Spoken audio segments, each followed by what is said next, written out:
A'udzu billahi minasyaitonir rajim. Bismillahirrahmanirrahim. Alhamdulillah. Alhamdulillah bi ni'matihi tatimmus shalihat wassalatu wassalamu ala sayyidis sadat wa ala alihi wa sahbihi ahlil fadaili wal karamat. Subhanaka la ilma lana illa ma 'allamtana innaka antal alimul hakim. Rabbi shrah li sadri wa yassir li amri wahlul 'uqdatam min lisani yafqahu qawli. Bijahin nabi wa sahbi wal ali. Allahumma akhrijna min dhulumatil wahm wa akrimna bi nuril fahm waftah alaina bi ma'rifatil ilm wa sahil akhlaqana bil hilm. Allahumma ja'alna mimman yastami'una al-qawla fayattabi'una ahsana. Amma ba'du. Ahlan wa sahlan. Selamat datang kembali di kelas tafsir kita yang ketiga. Bagaimana kabar kalian semua? Baik. Suara saya jelas ya? Kasih jempol kalau jelas. Baik, di pertemuan sebelumnya kita sudah sampai di ayat kedua kalau nggak salah, baru masuk ayat kedua ya. Pertemuan sebelumnya kita membahas seputar surah An-Naba, mulai dari nama-namanya, kapan surat An-Naba ini turun, lalu dan keutamaan surat ini juga sudah kita terangkan, yaitu sabda Nabi Muhammad SAW, man sarrahu ayyanzura ila yaumil qiyamati ka'annahu ra'yu ainin falyaqra suratahu wa amma yatasaalun wa idza syamsu kuwirat. Barang siapa yang ingin melihat atau mengetahui bagaimana kondisi hari kiamat itu seakan-akan dia melihat dengan mata kepalanya sendiri, maka nasihat Nabi, kalian disuruh untuk membaca tiga surat ini, yaitu surat Hud dan amma yatasaalun dan At-Takwir. Di pertemuan ini kita akan membahas tiga poin bahasan yang akan kita bahas. Yang pertama kita akan membahas ayat ketiga, yaitu allazi hum fihi mukhtalifun. Ayat ketiga ini berbicara tentang kaum musyrik yang meragukan hari kebangkitan, yaitu yaumul ba'ts. Lalu bahasan kedua ayat 4 dan 5, yaitu kalla saya'lamun dan summa kalla saya'lamun. Kedua ayat ini berisikan tentang peringatan dari Allah Subhanahu wa taala bagi yang mengingkari terjadinya hari kebangkitan. Lalu yang ketiga kita membahas pendahuluan tentang kekuasaan Allah Subhanahu wa taala yang tampak atau yang diperlihatkan oleh Allah Subhanahu wa taala di sekitar kita. Yang tanda-tanda ini disebutkan dalam firman-Nya Allah Subhanahu wa taala, alam naj'alil arda mihada wal jibala autada, sampai seterusnya. Tapi kita tidak membahas ayatnya. Saya ingin memberi kalian alasan atau gambaran umum dari ayat-ayat tersebut. Sampai sini pahami ya? Oke. Masuk ke bahasan pertama. Alladzi hum fihi mukhtalifun. Alladzi yang mana? Alladzi yang mana? Hum. Hum itu mereka. Mereka yang dimaksud di sini adalah kaum musyrik, musyrikin atau kaum kafir. Fihi dalam perihal kebangkitan itu. Hi-nya ini dhamirnya kembali ke An-Naba. Berarti dalam persoalan atau dalam perihal hari kebangkitan, mukhtalifuna apa? Itu berselisih. Maksudnya yang mana dalam perihal hari An-Naba itu mereka saling berselisih satu sama lain. Kalau di kitab itu ada sebelumnya wal adharul awwalu liqaulihi alladzi hum fihi mukhtalifun. Mari kita perhatikan dengan seksama kata mukhtalifun di akhir ayat itu. Perhatikan dengan baik-baik, mukhtalifuna. Ya. Mukhtalifun ini berselisih artinya. Siapa lantas siapa yang berselisih? Pertanyaan. Lantas siapa yang berselisih? Jawabannya ada dua. Jawabannya ada berapa? Yang pertama adalah mukmin melawan musyrik. Artinya mukmin berselisih dengan musyrik soal hari kebangkitan.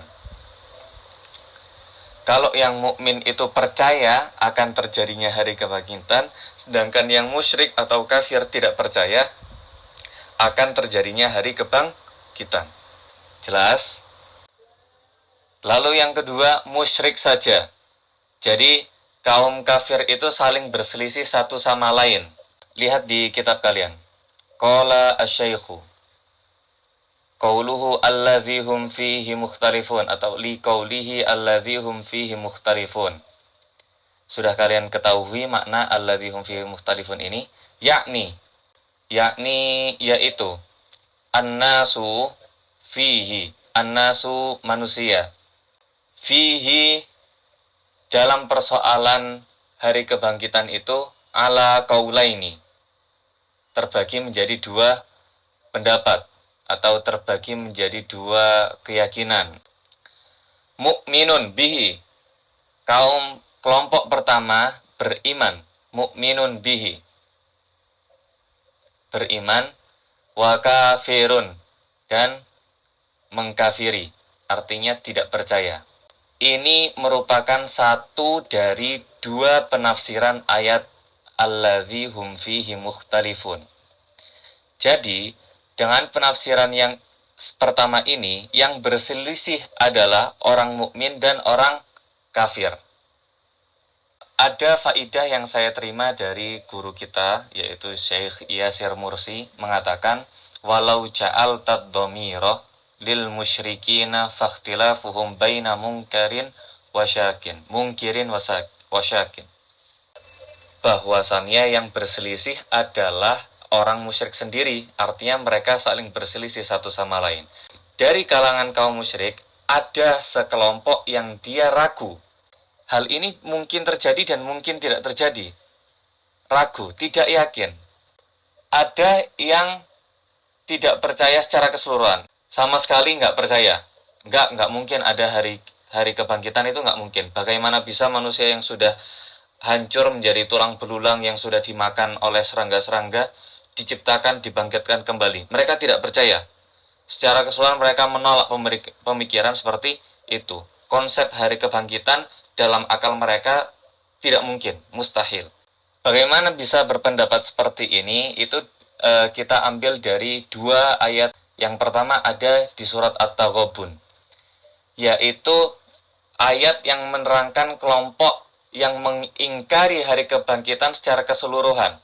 Allah SWT berfirman, za'amal ladzina kafaru, orang-orang kafir itu beranggapan, allai yub'atsu, bahwasannya mereka tidak mungkin dibangkitkan kembali. Ini kelompok pertama. Lalu kelompok yang kedua, wa idza qila inna wa'dallahi haqqun was-sa'atu la raiba fiha qultum ma nadri mas-sa'ah inna dhunna illa dhanna wa ma nahnu bimustaiqinin. Ketika dikatakan kepada mereka bahwasannya janji Allah itu nyata dan hari kiamat itu akan benar-benar terjadi, mereka berkata, ma nadri, kita tidak tahu apa itu hari kiamat. Kami hanya menduga-duga saja. Wa ma nahnu bimustaiqinin, kami tidak yakin hari kiamat itu akan terjadi. Jadi kesimpulannya ada dua penafsiran tentang mukhtalifun. Siapa yang berselisih, yang dimaksud berselisih dalam ayat ini? Yang pertama yang dikatakan oleh muallif dalam kitab kalian, yakni annasu fihi ala qaulaini. Manusia itu atas dua pendapat, mukminun bihi wa kafir, antara beriman dan tidak beriman. Ada penafsiran yang kedua, yaitu antara dari kalangan kafir saja, antara yang meragukan dan yang tidak mempercayai sama sekali. Kesimpulannya seperti ini.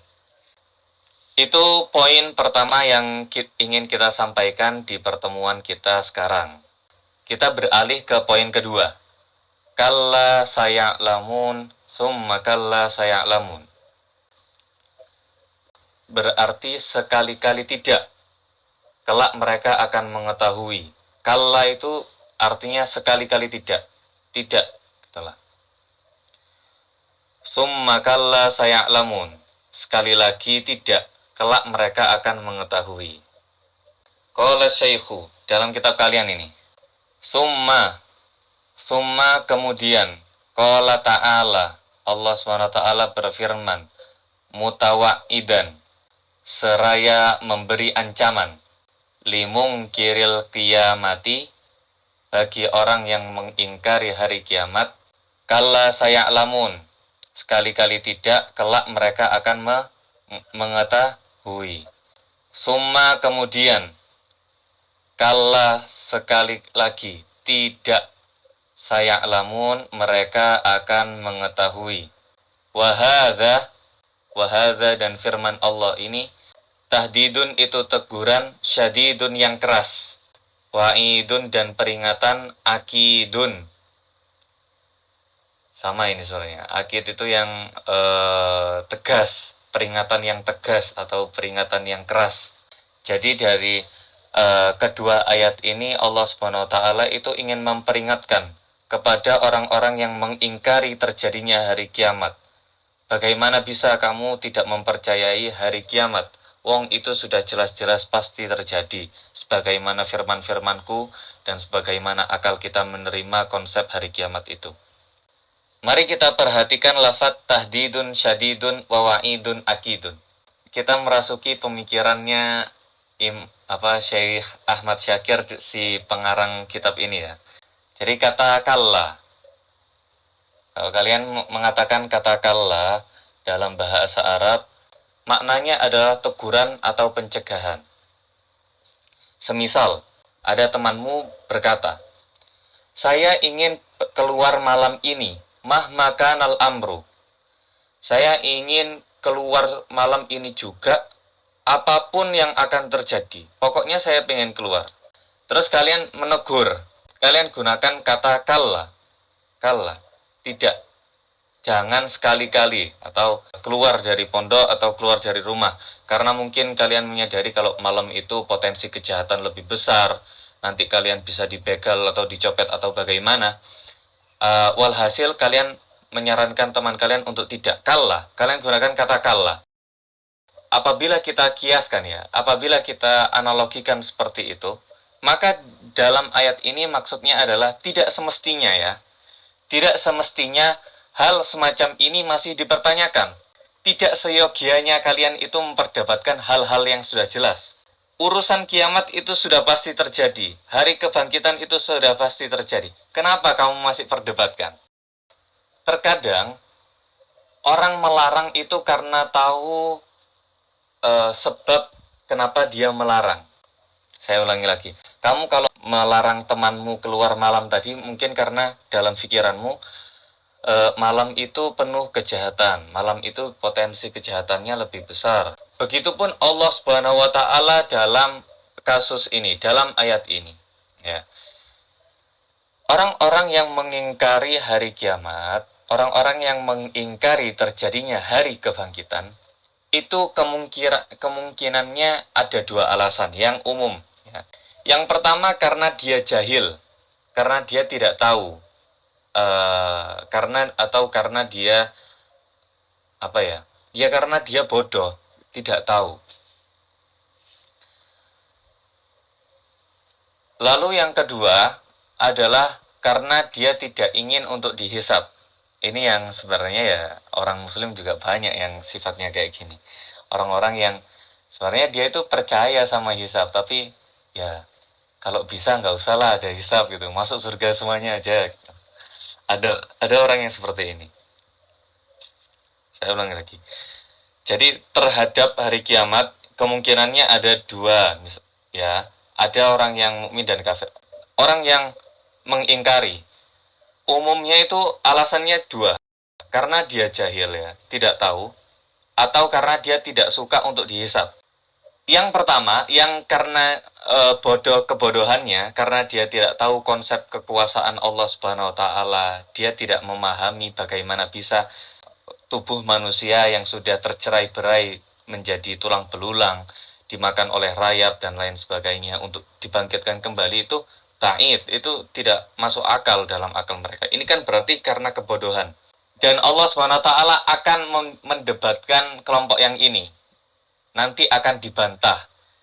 Bahasanya itu, kalau bahasanya Rocky Gerung, saya akan tunjukkan di mana bengkoknya pikiran itu. Adapun yang dia mengingkari karena tidak suka dihisab. Orang-orang yang seperti ini itu didawuhkan oleh guru saya, orang-orang yang tidak percaya hari kiamat itu ada. Sebenarnya mereka itu menolak konsep keadilan. Jadi kita sudah ketahui bahwasannya Allah SWT ini zat yang maha adil dan menyukai keadilan dan memerintahkan hambanya untuk bersikap adil. Lalu di antara konsekuensi dari keadilan Allah SWT adalah adanya hari kiamat, adanya hari pembalasan. Ketika manusia ada yang dimasukkan ke surga dan ada yang dimasukkan ke neraka. Ini merupakan konsekuensi dari sifat adilnya Allah Subhanahu wa taala. Di dunia ini, ketika kamu mencuri, ketika misalnya ada seorang pencuri atau ada seorang yang mengkorupsi, ada kalanya dia itu diketahui, akhirnya menerima hukuman yang setimpal. Biasanya di penjara atau didenda atau diberi hukuman fisik dan semacamnya. Tetapi ada kalanya yang pinter, dia mainnya pinter, mungkin pejabat-pejabat atau siapa ya, dia mengkorupsi dan tidak diketahui oleh bawahan-bawahannya, akhirnya lolos dari hukum dunia. Nah, kalau orang-orang yang lolos dari hukum dunia seperti ini, nanti itu tidak ada hari kiamat atau tidak ada hari pembalasan. Berarti Allah SWT tidak adil dong. Bagaimana bisa meloloskan orang yang seperti ini? Tapi karena Allah SWT itu maha adil, dia tidak akan lolos dari hukum akhirat. Nanti ketika manusia itu dibangkitkan, dia akan menerima balasannya atas perbuatan yang telah dia lakukan. Jelas ya di sini ya. Ini arti kalla, saya'lamuna. Nah, saya'lamun itu gunanya untuk menegaskan. Ada huruf sin.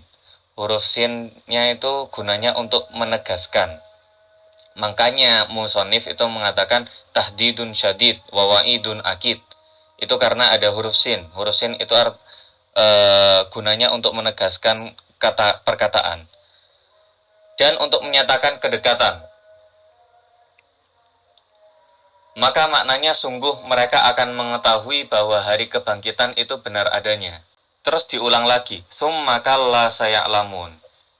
Pengulangan ini menunjukkan meningkatnya derajat ancaman.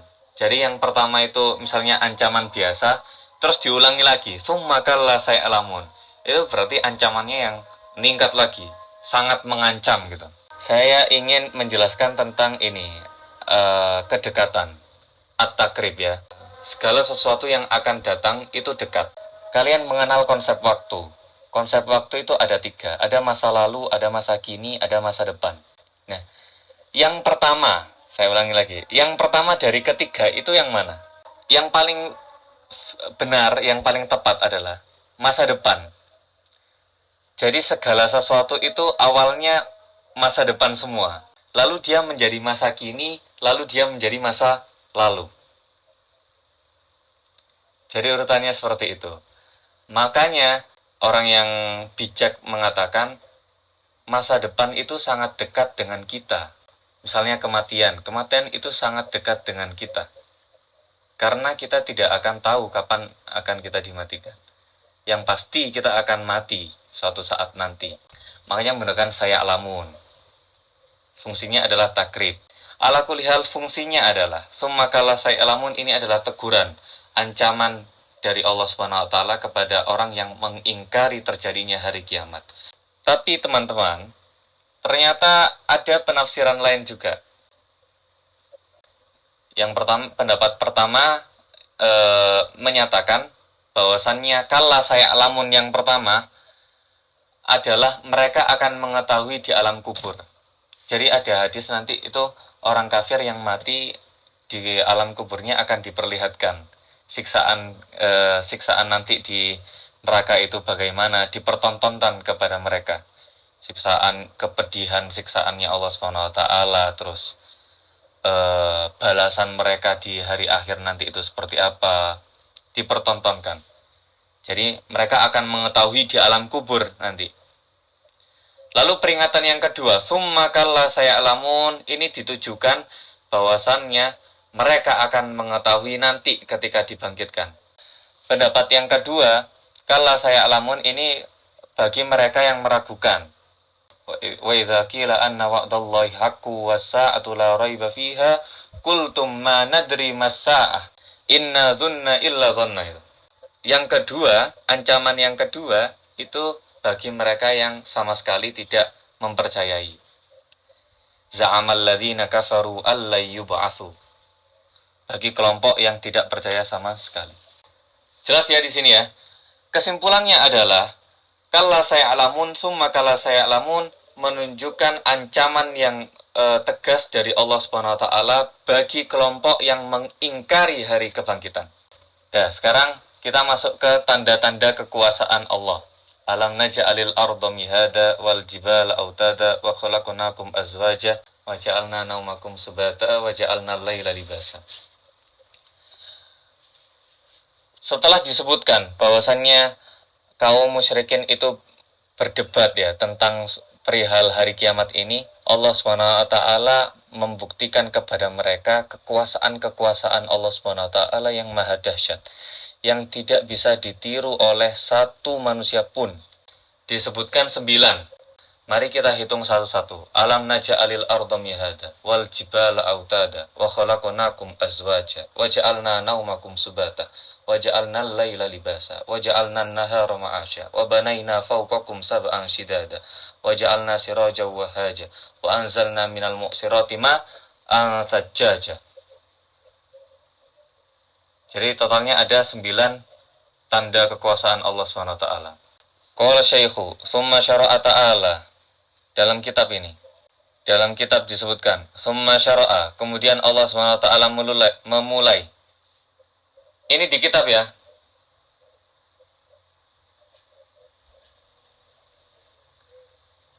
Summa syara'a ta'ala yubayyinu, menjelaskan atau memberikan bukti qudratahul azimah, kekuasaannya yang maha besar, kekuasaannya yang agung, ala khalqil asya'il gharibah, untuk menciptakan segala sesuatu yang dahsyat ya, yang dahsyat.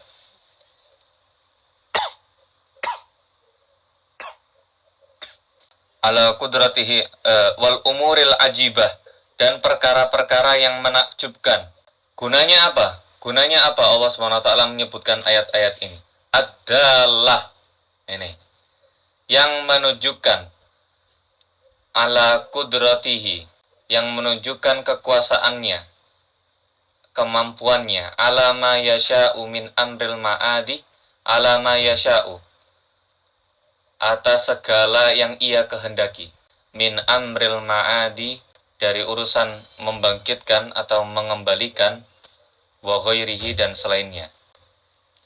Jadi Allah SWT menyebutkan ayat-ayat kekuasaannya ini tujuannya tidak lain tidak bukan untuk menjelaskan kekuasaan Allah SWT yang maha agung, untuk melakukan segala sesuatu yang ia kehendaki, termasuk mengembalikan manusia, membangkitkan manusia.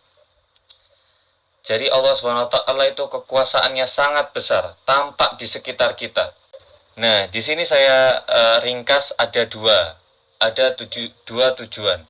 Allah SWT menyebutkan sebagian ayat-ayat kekuasaannya yang nampak di sekitar kita. Yang pertama ini didawuhkan oleh Al-Imam Juzail Kalbi, seorang pakar tafsir dari Andalusia. Tujuan Allah SWT menyebutkan alam naj'alil arda mihada sampai ke 9 ayat itu, 9 tanda kekuasaannya itu menunjukkan ketuhanannya. Zat yang mampu menciptakan alam raya ini, alam semesta ini dengan sempurna, dengan baik, tidak ada kekurangan sama sekali. Zat yang seperti itu layak untuk disembah. pasti Tuhan yang seperti itu. Tujuan yang kedua adalah untuk menegaskan bahwa membangkitkan manusia dari kematiannya merupakan sebuah keniscayaan. Dan hal itu sungguh sangatlah mudah bagi Allah SWT. Allah SWT ngedikan la khalqus samawati wal ardi akbaru min khalqin nas walakinna aktsaran nasi la ya'lamun.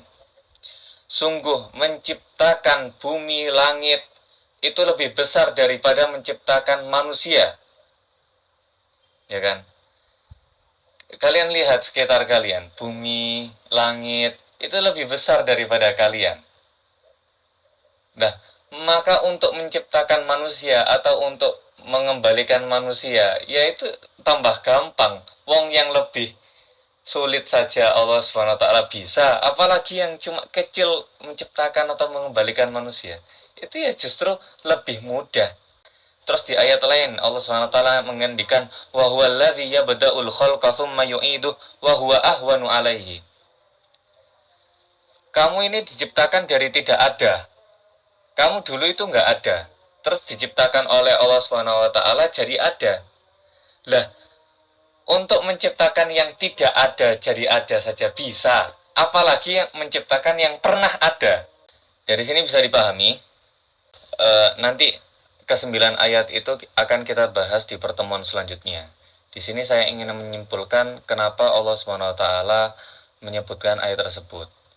Karena di awal surat Allah menceritakan bahwa kaum musyrik itu berselisih satu sama lain, memperselisihkan hari kiamat, hari kebangkitan, menurut mereka tidak akan terjadi.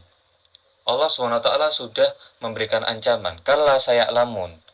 Kamu nanti itu akan tahu sendiri dengan mata kepalamu ketika kamu saya bangkitkan. Gitu. Lalu Allah SWT menyajikan kepada kita ayat-ayat kekuasaannya. Yang ayat-ayat ini itu menunjukkan mungkin terjadinya hari kebangkitan. Seperti itu. Makanya Allah SWT mengendikan la khalqus samawati wal ardi akbaru min khalqin nas walakinna aktsaran nasi la ya'lamun. Di ayat lain Allah SWT ngendikan wa huwallazi yabda'ul khalqa tsumma yu'idu wa huwa ahwanu 'alaihi. Logikanya itu sangat mudah. Akal yang sehat itu menerima. Menciptakan sesuatu yang dari tidak ada menjadi ada itu lebih sulit daripada menciptakan sesuatu yang sudah pernah ada terus dikembalikan lagi menjadi ada. Itu lebih gampang. Soalnya wis tahu no. Sekali lagi saya tekankan, ini dari sudut pandang kita ya. Point of view kita. Adapun Allah SWT ya sama saja. Allah SWT itu menciptakan kamu, mematikan kamu, membangkitkan kamu ya mudah semua. Tapi kalau dari kita itu diajak berpikir. Ini merupakan kelembutan Allah SWT. Ngajak kita untuk menggunakan akal pikiran kita. Yang level berpikirnya itu diturunkan. Jadi disamakan dengan kita gitu. Wah, seperti itu. Ada pertanyaan?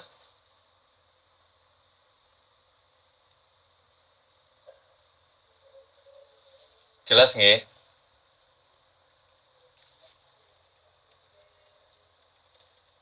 Tamam. Gimana?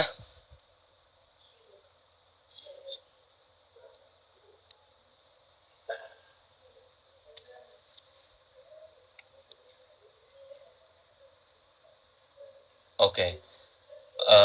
Mari kita tutup pertemuan kita hari ini dengan bacaan kafaratul majlis dan hamdalah bersama-sama. Alhamdulillahirabbil alamin. Subhanakallahumma bihamdik asyhadu an la ilaha illa anta astaghfiruka wa atubu